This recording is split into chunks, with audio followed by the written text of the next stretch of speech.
The 1920s were the glory days of Tijuana, Mexico, a magnet for movie stars, mobsters, and dignitaries alike, seeking refuge from the slums of the U.S. Prohibition. Damas y caballeros, por favor den la bienvenida al nuevo jefe de la policía de Tijuana. The pilot or first episode of this buzzworthy, hope-to-be television series is as groundbreaking as it is captivating, with a female lead character who manipulates her husband into running a tequila smuggling business.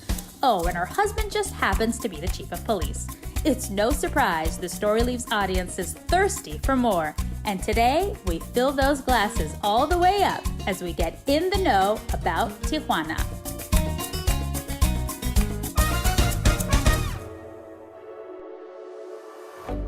I'm here at the Slamdance Film Festival. We're joined by Mary-Lyn Chambers, director extraordinaire of Tijuana. There's such a rich story there. What's the inspiration behind it? Well, David Blak Plascencia is a friend of mine, and he approached me with this story, telling me that his great-grandfather was the chief of police of Tijuana during the 1920s, and that his grandfather married a French-Irish woman. And he wanted to create a short film inspired by that, a fictional piece, but inspired and sort of saluting his heritage. We decided to create a story inspired by that. I felt like after sort of delving deep into the research that this world was so rich and it had the potential to be more than just a short film. It had the potential to be a serialized episodic television show that I would want to watch. I would think period pieces would require a larger budget because there's costumes, it's so elaborate, but you guys didn't have that here. How were you able to make this look so incredible with the budget that you had? I'm a stickler for quality. And I knew going into this project that if we didn't sell the period, this would completely fail. What ended up happening was I really had a small but mighty crew that really wanted to succeed. We have a female lead, female cinematographer, female director. This pilot is all about the girl power. Yeah, there's a lot of female power, a lot of Mexican power in, yeah. And it's mostly in Spanish with English subtitles. Do you feel like it's going to continue being that way as the story unfolds, or you can't tell me just yet? Well, no, I can tell you a little bit. Carmen is a character. Her backstory is she was born in France and then moved to San Francisco when she was 7. So she actually speaks 7 different languages. So we had to cast somebody with that in mind. And Ilana speaks 6 different languages, so she better hurry up and learn another one. But 6 would be adequate. I think ultimately it's going to be in a mixture of languages, to answer your question. But we will always remain in Tijuana, always. Los hombres son fáciles de encontrar. Es mejor negociante que tú. Y de manipular. Nada más toma atención a lo que les da placer. Es su debilidad.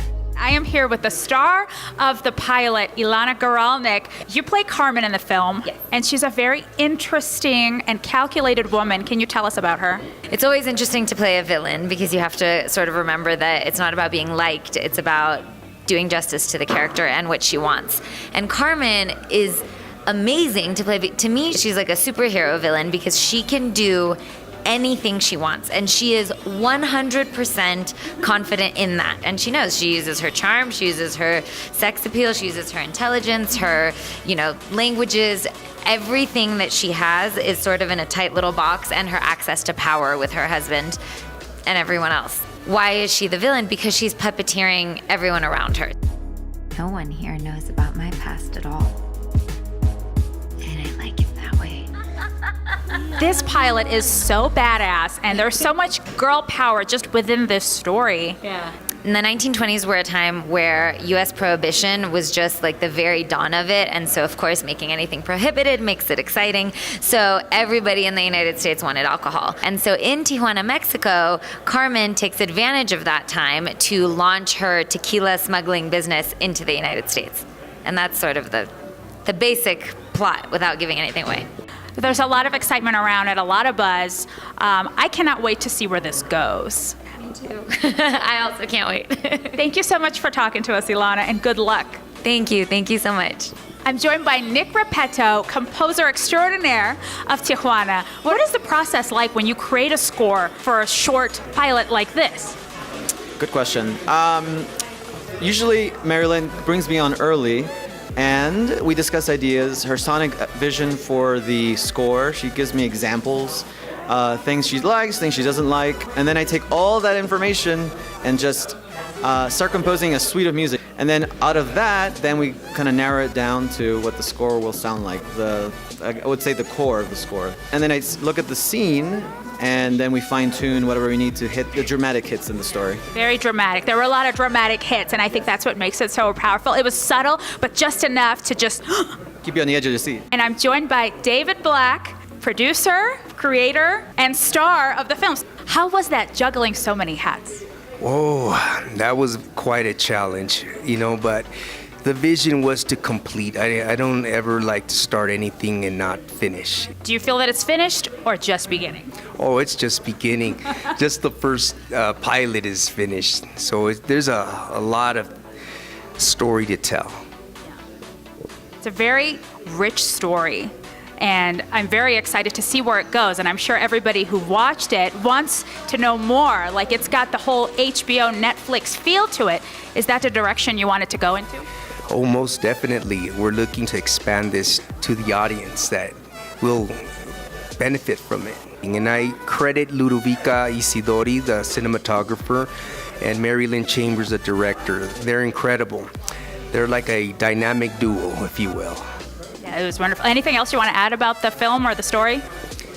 It's like almost like a gift to my father. It's a beautiful thing. This project has a life of its own, and it wants to be a television series. And it's ideal to have a continuing story. There's a lot more to this story, and we're so excited to watch it all unfold. So for more info on Tijuana, go to tijuanathemovie.com. And for information on Slamdance and other artists, movies, or shorts, go to slamdance.com. Thanks so much.